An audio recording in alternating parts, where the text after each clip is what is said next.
सुन्दरि माधवी चन्द्र सहोदरि एव मयि मुनिगणमण्डित मोक्षप्रदायनि मञ्जुलभाषिणि वेदनुते पङ्कजवासिनि देवसुपूजित सद्गुणवर्षिणि शान्तियुते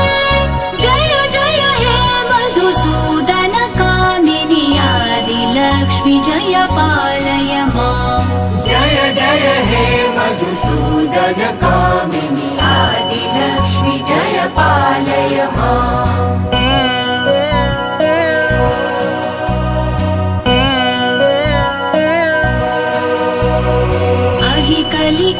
कलिकल्मषनाशिनि कामिनि वैदिकरूपिणि वेदमये क्षीरसमुद्भव मङ्गलरूपिणि